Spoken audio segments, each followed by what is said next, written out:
Hi, I'm Brandon. I love Freevee Christmas movies. I'm Dan, and I despise Freevee Christmas movies.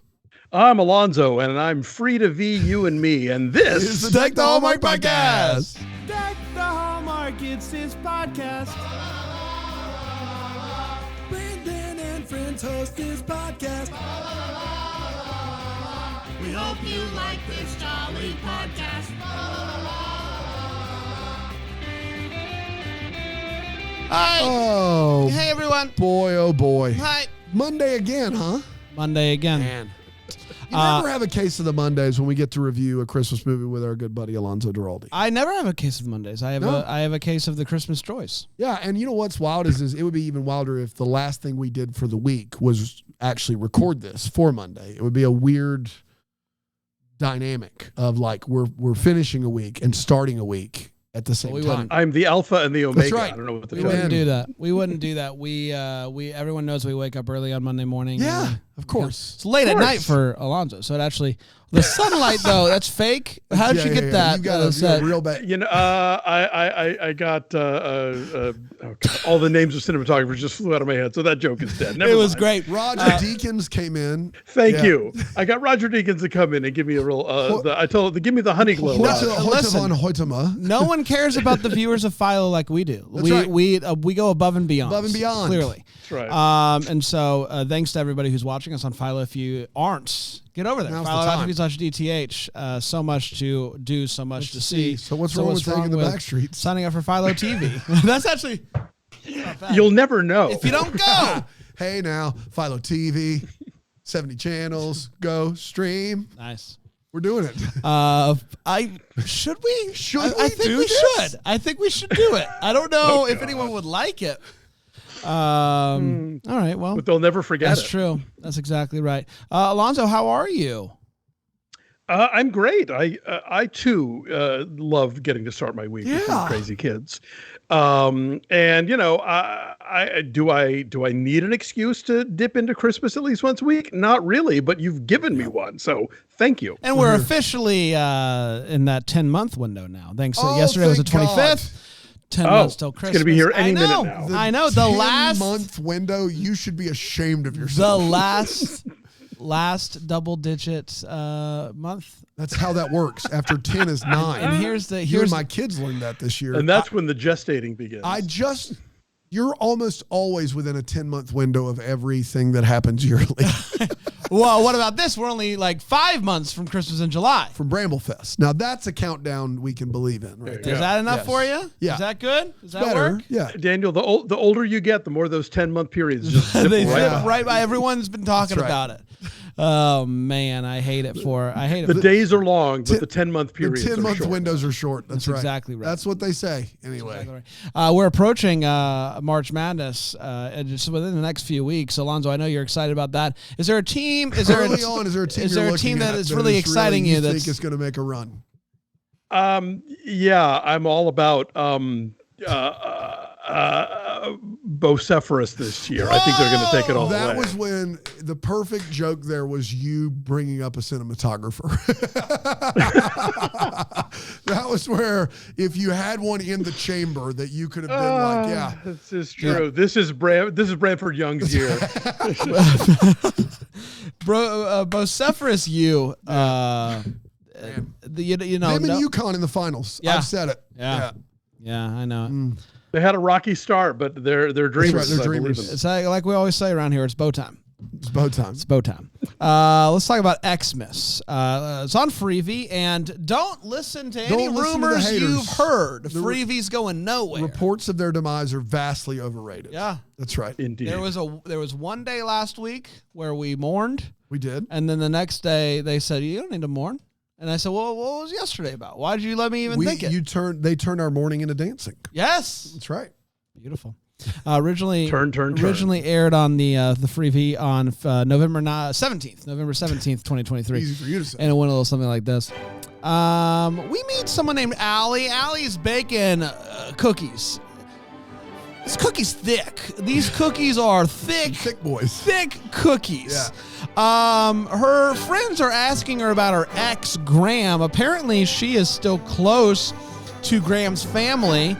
which her friends find weird. They're like, you guys broke up. You got to break up with the family too. And she's like, do I though? We then get a little bit of a montage of Allie and Graham's relationship together. They were clearly in love. They clearly, they lived together. They were engaged. But now they're not. No, they're not. Now they're not. We don't know why yet. We then meet. How did it all go wrong? We then meet Graham. He's clearly a sad sack. He's has a deadline of Christmas to finish the pig game that he's working on. Everyone knows if we don't get the pig game out on Christmas, there's another way. It's not going to work.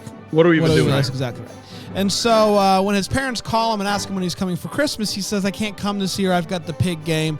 You know how it goes around here. And the family is very sad. And he's sad. There's so much sadness going on. I'm just going to go home. You know what? I'm going to go home, and it's going to be fine. I'll be able to finish the game there. I should be around my family. And so he gets to his parents' house to surprise them, and they are less happy and more confused. Lest they should be happy. They're less happy and more confused when he walks in and says, "Surprise!" And it all becomes clear when he sees Allie coming down the stairs. Allie. I'm Allie. His mom explains that when he said that he wasn't coming for Christmas, they told Allie, "You should come. You don't have family. You should come and be with us. You're still family to us." And so you're your family. Exactly right.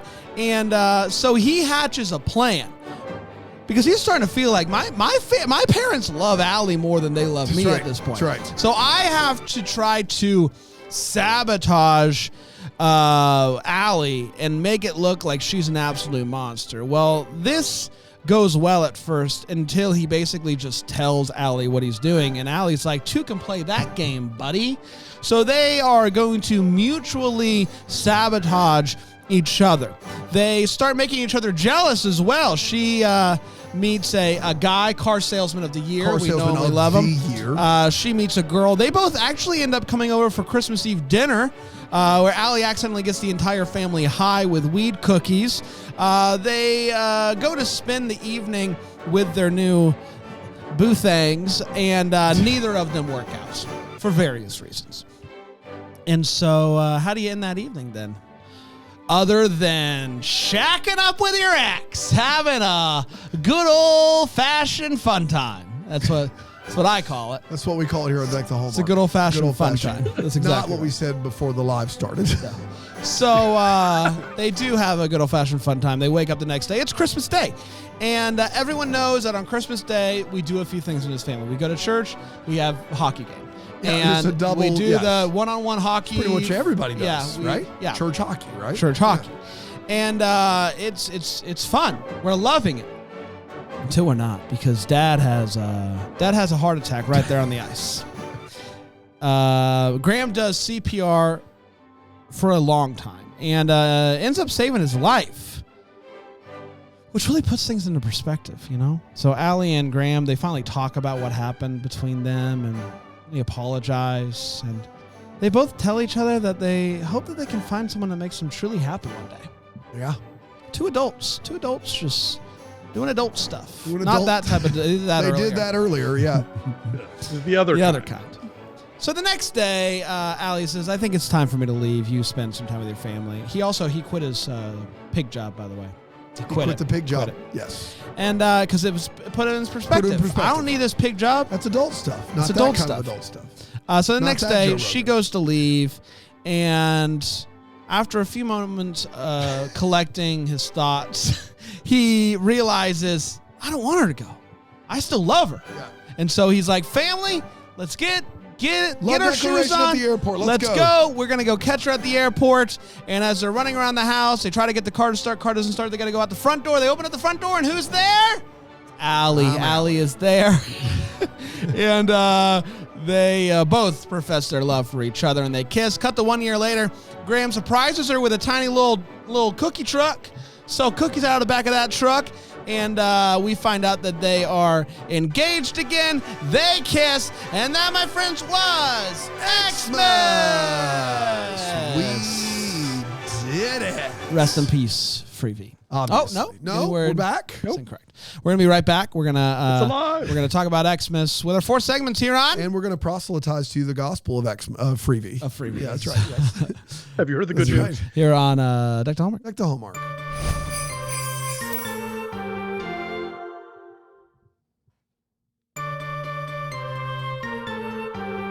You know what Freevee doesn't have? Unlimited DVR. They don't. They can't. They wouldn't. They don't get the channels. One button ad skip. No, you got to watch the ads. Talking about that Freevee. Philo. Yeah. Talking about that Philo. Philo's great is all we're trying to say. Yeah, it's the best. That's the best. The best. Let's talk about ExMas, shall we? A movie that I actually heard some rumblings of during the holiday season, which is always exciting when you hear about another movie. That typically means that we should watch it. And here we are today. We've watched it. It's time to talk about it. We got 4 segments to do that. First, we're going to start with the hot take. It is where we share exactly how we felt about this movie. We're not going to hold back. You can't make us. And I'm going to start with my good friend Alonso. Alonso, what do you think about ExMas? So I did watch this one last year because I also had been hearing really good things. And the first viewing, I was kind of like, And then watching it again, I like it more. I don't know that it's completely successful, but it's in the wheelhouse of the kind of movie that I like, which is the sort of like dysfunctional family, bristly Christmas comedy where maybe some people are just outright mean to each other. Like that can be fun. And then it's just a question of how do you stick the landing and not make it too sort of soft at the end. I actually have a friend who broke up with someone and then that ex would still get invited on like family trips. Like they would all go on like a family cruise together. Granted, they were amicable exes. They weren't like the ones in this movie. So, but this kind of thing does happen weirdly enough.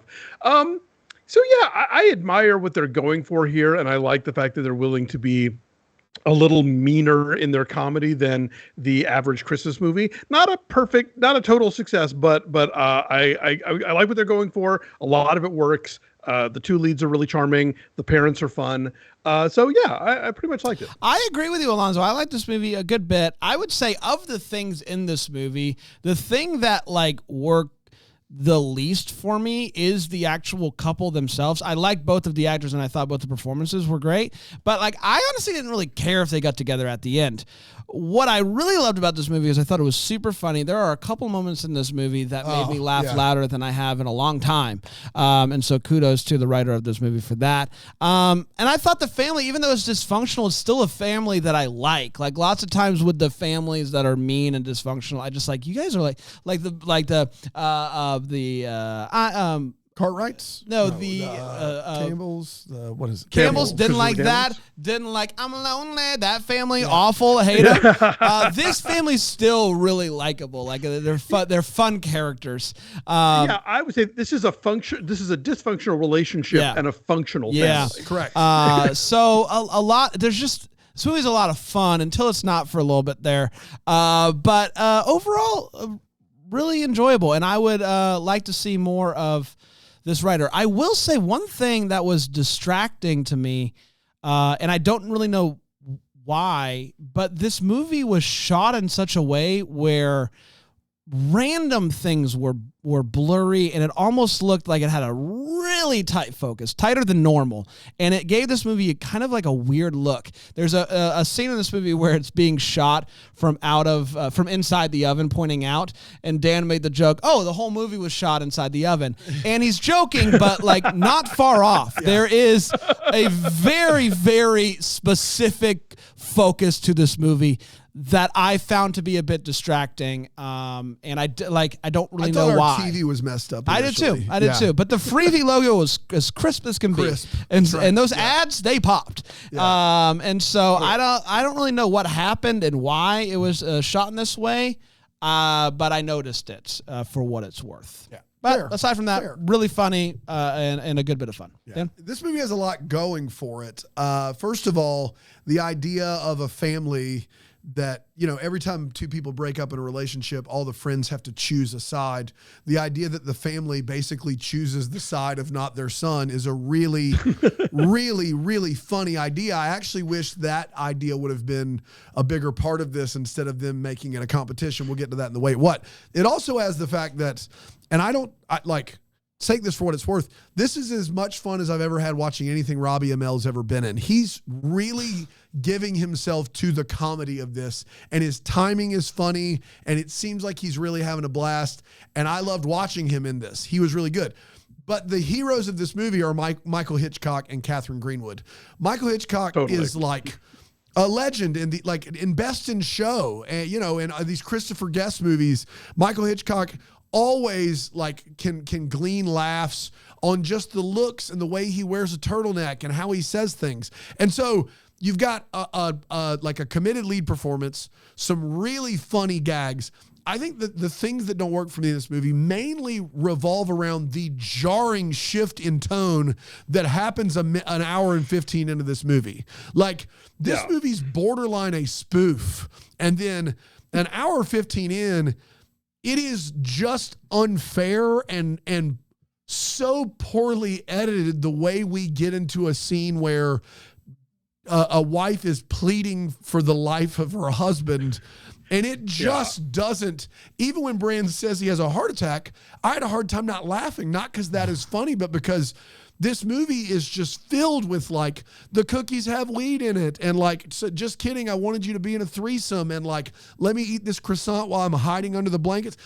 There's all these just. It's a hairpin turn into tragedy. It is just completely. Well, and I was convinced he was dead. That CPR lasted forever, and we get nothing. He doesn't move. He doesn't. We get none of that. We're not trying to be super morose here, but Michael Hitchcock is turning purple on the ice, and this is a movie that literally 3 minutes ago is making sex jokes, and we're gonna go play ice hockey on Christmas Day. It is crazy to me that part of this movie exists as an impetus or a catalyst for the character to change. And I hated it. It ruined a lot of the goodwill the movie had built up. Having said that, there's a lot of fun to be had here. I laughed more than I ever do in these movies. And there are 3 performances that I really, really loved. So yeah, I think overall you should probably go check it out. It's time for all the feels. We're talking about what this movie gave us as feels. Alonso? Well, I think that movies have the power to teach people to do better, to be better people. And so I really hope that folks can come away with the polite way to turn down a 3-way. Because I think in a lot of these movies, for years, the go-to would have been, ick, there's a guy, no thank you. And Stephen Amell, knocks his drink back. Robbie, sorry, one of them. With the Emil we get all here. All the arrow stands are out to get you right now, Alonso. Sorry, I can't. Anyway, he knocks his drink back and is like, yeah, no, can't do it. It's me, it's not you. And that's the polite way to do it. It doesn't have to have this moment of gay panic. It doesn't have to be a how dare you assume I would want to.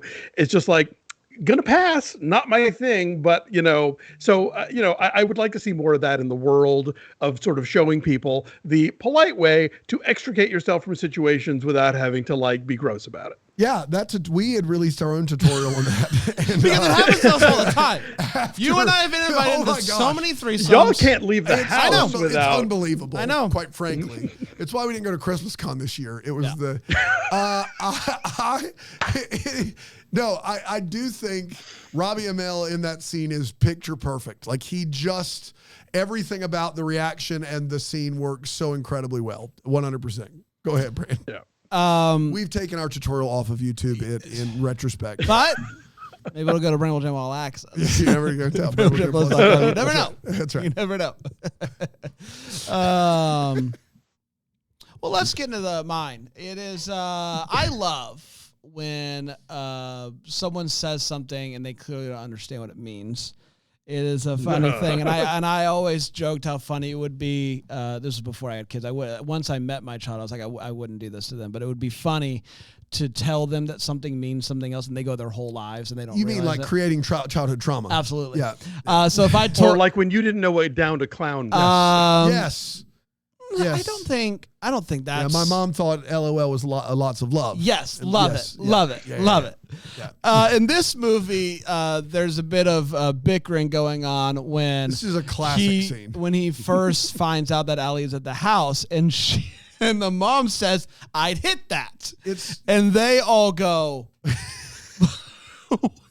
It's great because it just stops the conversation altogether. Yeah. Because she's just like, I'd hit that. I'd hit that. That's I'd right. hit that. Yeah. And no one tells her what it means. They're just like, well, she tells everyone what she thinks yes, it means. which is And like, they're to like, right. stop it, yeah. basically. And I laughed really hard. It's Very a really funny. scene. A very funny And scene. then she says that she said it to the dry Yeah, cleaner. I'd hit that. I'd hit that. It's very funny. Dan? Yeah, I didn't initially have and all the feels, and then you know what? I had an ice cold Heineken straight from the fridge. Like it was yeah, it wasn't just I got it. It's ice cold. Like the condensation was still on it, and in drinking that Heineken, not only did I come up with the feels, but I also heard they have a low carb Heineken Silver. They do. And it's in one of those slim cans, So I had one of those, and then I realized that I need to alarm my house with ADT.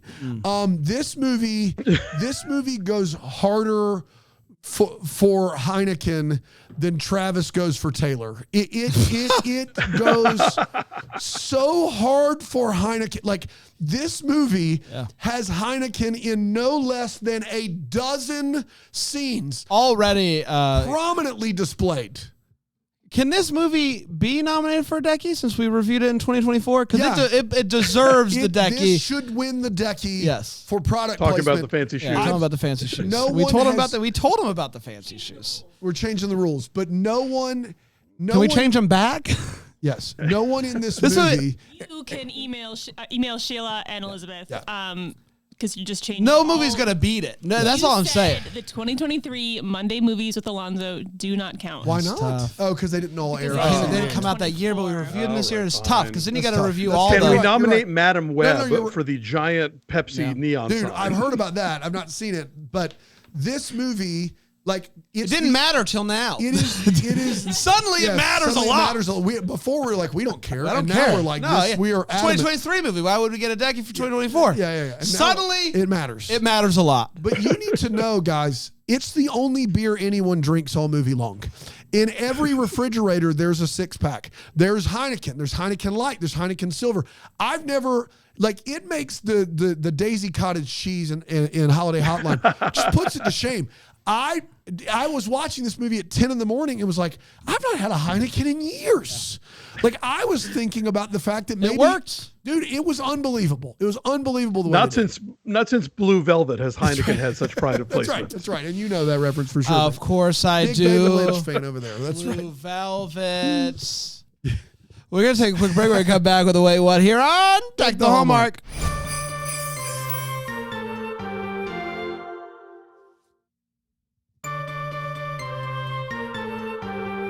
Welcome back. We're talking about future Decky Award winner, ExMas. That's what we're talking about today. It's Can time. we go back and somehow disqualify the 2023 winner Yeah, and give it now to retroactive. Xmas? Retroactive. Was it Daisy Cottage cheese? It was. It I was. believe With it. a, with a no, with that acceptance speech, I Daisy think- would be crushed. I think Daisy would be but I think crushed. Daisy was an actor, and that's the problem. Is that wasn't product placement. That was an acting job. It was a co-star. Ooh, yeah. That's interesting when you say it like that. And So then go ahead, the Aaron. new. Go ahead. So Daisy's just disqualified. And there is now a new Decky Award And winner. we're calling an audible. And Tell it's them about the going to fancy Xmas. shoes. Wow. It's going to Xmas. Wasn't even nominated. Maybe it needs This to go is into. unprecedented in awards history. Wow. We've done it. The corruption runs deep. Right. Yes, it does. It does. And we should just take that award straight to the Heineken Folks, factory for sure. Yeah, in yeah. Amsterdam. In We should Amsterdam, and to make sure that Is they it? get it. Yeah. We should We- all fly over there. Great. I'm on board. Take the tour. Yes, take the tour for sure. Of course. yeah. We heard the complaints. Decky's so cheesy, and we said we got to do something about this. Hashtag Decky so cheesy. Decky's so That's cheesy. It's time for the Wait What. So we talk about what in this movie made us go, wait, what? Alonso? So I was having flashbacks to the recipe file we saw about a month ago, because at the beginning of the movie, as you point out, Leighton Meester is making cookies, and she opens the oven and pulls out a tray with 5 cookies on them.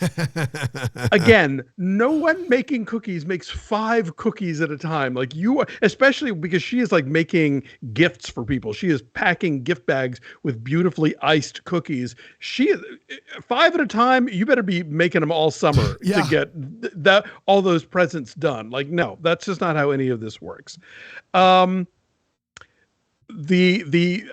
couldn't figure out if the horrible outfits on Robbie Amell were intended to be a joke about the luggage being lost or just horrible taste on the part of the costumer, because he does show up wearing one of the terrible things, which is these awful stripes on this winter coat, and then later he has a terrible sweater with the same colors, stripes, but in a different direction. It's like it's all building to when he goes to church in his dad's outfit, which is just, for my money, one of the funniest scenes I've seen in one of these movies.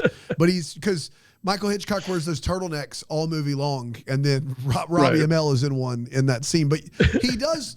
It seems like his wardrobe is consistent. Even when he shows up, I guess before then. Yeah, exactly. Yeah, like it's like, oh well, if the luggage had shown up, you just have more of these terrible ensembles. Like I didn't quite get what we were supposed to glean from that.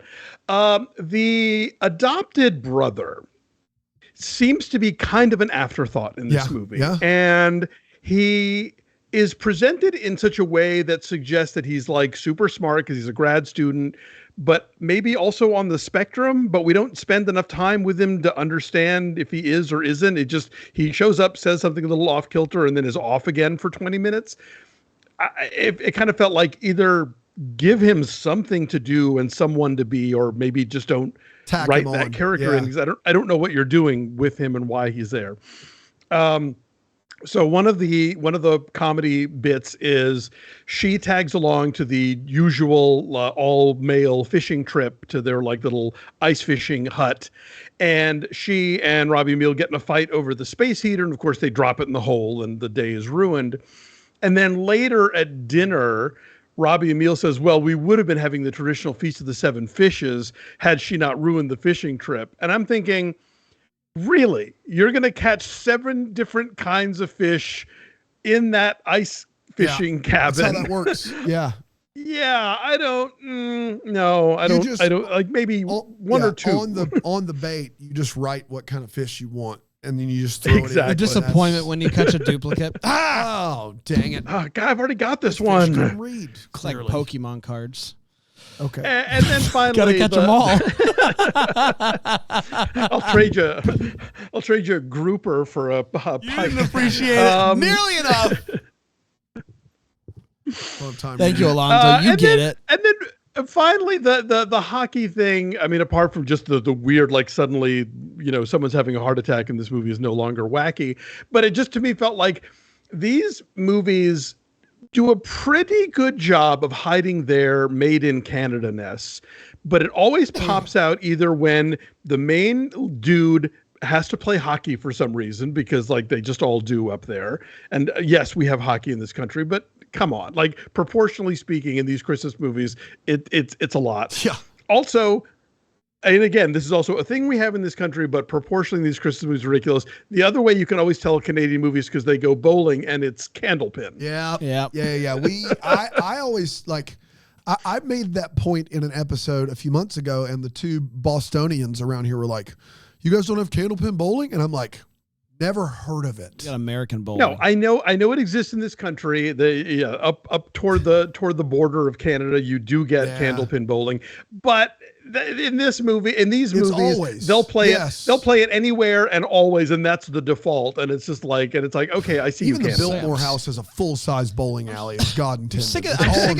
I'm sick of the Canadian culture leaking into the States. Come on. I found myself being nice to someone in traffic the other day. It's unbelievable. I'm just saying, it's a tell. It's like when they go to the community center and it's spelled R-E. It's like, I see you, Canada. For sure. Well, first for me, going back to the cookies at the beginning of this movie, they're so thick. It's a choking hazard. It's a cake. You're gonna kill people. It's a crumble cookie situation. It's too, and that's my point. It's not a cookie. They're just so thick. 5 at a time.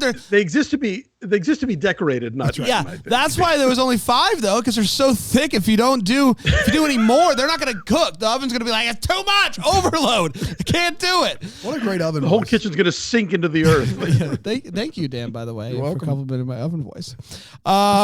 Listen, I don't do the drugs. I'm not one of those boys, but I don't think that's how weed butter works. I don't think you can just all eat and it immediately hit you all at the same time. But how would you know, Brand? I wouldn't know. I'm guessing. It all hits them hard real quick at the same time. I don't know. Dan, you're the drug boy between the two of us. This is unbelievable. Not that I'm an expert, but I will say this. The fact that the dad has clearly been partaking all along because of his back problems, and the mother never does, means that it would probably hit them a little differently, or at least at a different time, I would guess. Right. That's all I'm saying. For comedic effect, it worked great for comedic effect. My only contribution to this conversation, because I've never had a weed edible, aside from a microdose gummy, fine product, which I also have not had edible. Is that I hear the edibles do hit harder. Yes. Like they hit hard. You could get out of hand in a hurry with the edibles. Yeah. So I think that was that part, but it was like, it was to your point, they have a bite of the cookie and they're just loopy. All immediately, which was great. But I did like my favorite part of that whole bit was her thinking that it was thick butter because it said THC on it. That's funny. It's that thick butter, those thick cookies. Yeah, Christmas Day hockey 1-on-1 even is a riot. And this movie has a little stinger at the end of it, which is a funny bit. Like throughout this movie, the sister was kind of hiding the fact that her and her girlfriend had broken up. And at the end of this movie, there's a knock at the door, and it is this ex-girl, Heather, I believe. Yes. And he comes up and he's like, hey, we're still in contact. Got him. And it was funny. And then I thought about it some more, and way meaner than what they did. Because one, they didn't think that he was going to be there. Two, it hadn't been 2 years. 2 years is an eternity. Yeah. And so to invite Revenge is a dish bester. That's the only something so that much meaner. It was so funny at the time. And then I'm like, that's the cruelest thing in this movie. And she's someone the family didn't even like, which at least they did like Alex. And that's something that only siblings can do to each other. Like the only reason that flies at all is because they're siblings. Like you couldn't do that to a friend. It was an excellent callback, an excellent stinger. Just don't think about it, because then you're just like, man, that guy. Yeah. Boy, woof.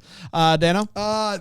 This first one, it could be because the movie's just kind of a spoofy and wild, but it has to be said, they're moving the launch of a video game up to Christmas Day. Look, guys, it doesn't matter how many times you float that bad boy out there. It's still the worst thing I've ever heard. When pigs fly, am I right, guys? And you know how many people go and buy video games on Christmas Day, ready or not. Well, at that part isn't like people crazy. Like you get gift cards, you want to buy it, so maybe that's what they were thinking. Does but their big release for a video game on Christmas on Day. The Christmas Day. No, you missed the whole season. Agreed. The big pig, big pig game. Yeah, big on the pig. The fact that he lets her in on his plan to make her look like a monster does ruin the. I know that it's a movie that where they're supposed to like get back together, but he basically is like, I'm going to make her look like a monster, and he literally does it one time during a card game, and at the end of it, he's like, looks like you're not so nice after all. I knew it would bring it out if I blah. And she's like, oh, so you're trying to make me look like a monster? And he's like, yes. Why? You could probably have, I would almost like, instead of what becomes like a loving prank war, I would have liked to see what happened if he continues down this rabbit hole a little bit further. One of the things she does to him is there's a sign above the toilet that says, please hold the flusher handle down for 5 seconds or the water will overflow.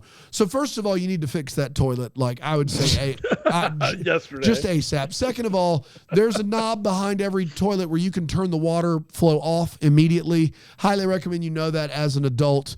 And third of all, it was wild to see them all react the way they reacted to that problem. Like that no one in the house knew, okay, the first thing we should do is just turn this little gray nozzle down there off. And instead everyone's acting like this is it. This is the big one we've been waiting on. That was pretty wild. But also, this house only has one bathroom in it. Like, he's waiting to use the bathroom. This house is a mansion. It's got one bathroom in it. That's ridiculous. He sleeps on the couch. He lets his ex have his room, and he is awakened the first morning he is there. Not awakened. He's awakened the first morning he is there by his whole family sitting on the couch cheering at a live hockey game on TV, which apparently airs in the morning in Canada. You know how those big hockey matches are on TV at 8 in the morning. That's how Canadians roll. In America, you mean. In America. Excuse me, in Minnesota. Maybe. It was the Olympics. Maybe on the West Coast. Yeah, maybe on the West Coast. It was an East Coast start Unless time. It's the Winter Olympics. There's no way. But my last one is she's baking cookies and goes out and gets the THC butter by accident. But in this family, in their garage refrigerator, everybody knows somebody with a garage refrigerator. It's filled almost exclusively with beverages. This family's garage Heineken, maybe. A lot of Heineken, a silver, a light, You must. This family, they keep in their garage refrigerator eggs, butter, and milk. Like 3 things that you use regularly. Like of the things to keep out in an inconvenient place, I would say eggs, butter, and milk should be at the keep all of that in your main fridge and find something that you're not using every day and keep it out in your garage fridge. But what do I know? At least it didn't have a 6-pack. Okay. Hang on. I have to come to their defense here. I think that if you have a full house coming and it's Christmas and you're going to be doing more baking and more than usual, you're going to go to Costco, really load up on those things. And yeah, you're going to have some of it in your kitchen fridge that you're using immediately, but then your backup eggs bring it into replace. lives in the garage. For 7 days, I'm putting all the stuff we're going to use over the next 7 days in the main fridge. But what if your fridge is already pretty full? Of I was going to say, my fridge is always full. My fridge is always full. And THC butter. Heineken's out in the garage too. I mean, you got to have Heineken. No, Aaron, do you have something to say? I was just going to agree with Alonso because they mentioned the mom's blueberry pancakes almost as many times as they drink Heineken. So she's making, I think, blueberry pancakes 6 times a day. She keeps threatening them, right? Like, I'm going to make them. They need eggs on I'm eggs just on saying eggs. you prioritize the things you need regularly in your fridge. I can't imagine you needing. Now, in their garage fridge, to your point, it is what looks like 54 eggs. It looks like 3 18-egg pallets. And that is crazy town, for sure. The milk is more of a concern. There's just 1 gallon of milk out there. I don't know why that would be out there. The butter, obviously it's THC butter. But yeah, fair enough. Half a weight what? We'll make it half a weight what? It's a what? It's a what or a weight? Tell me you aren't the person in charge of your refrigerator without telling me you aren't the person in charge of your refrigerator. How dare you? I meal plan. I make food from scratch. Not true. That's not true. Yeah, you're right. You caveman smoke That's the right. meats. That's exactly what I do. You get it. Yeah.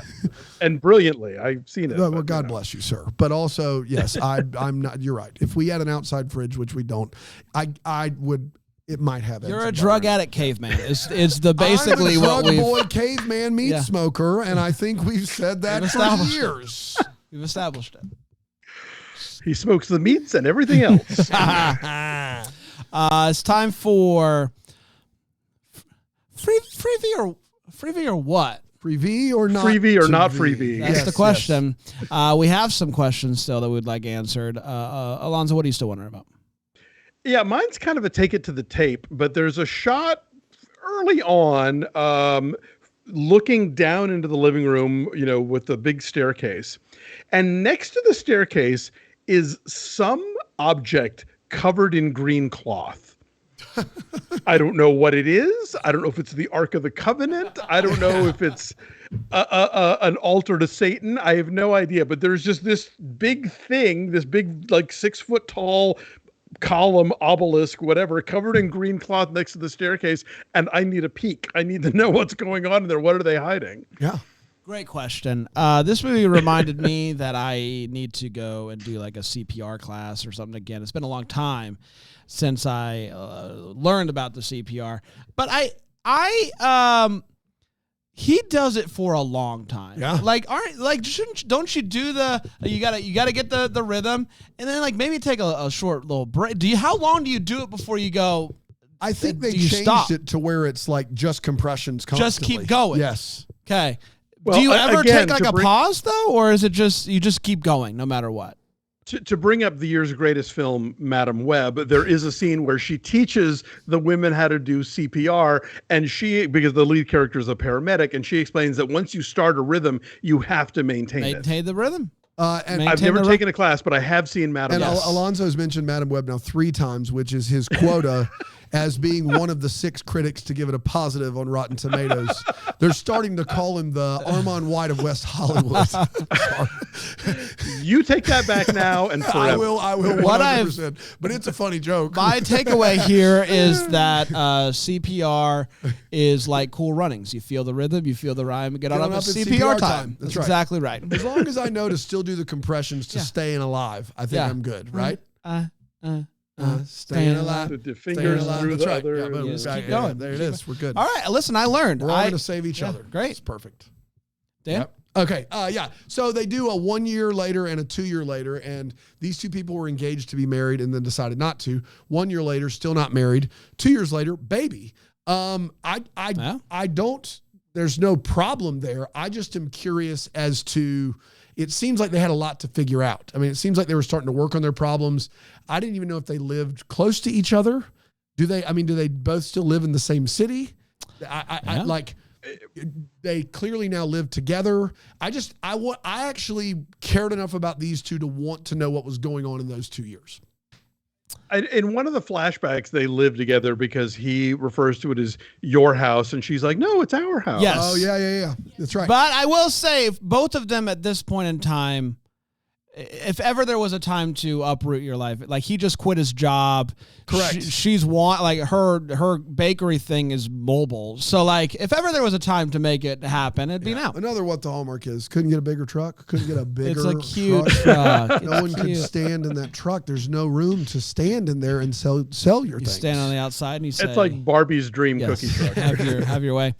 We did, everybody. Congratulations. Next week, we're heading over to Peacock for the movie Genie. The movie Genie. Melissa McCarthy. Right. I don't like. I think it's like a like Christmas adjacent. I believe. Isn't it a remake?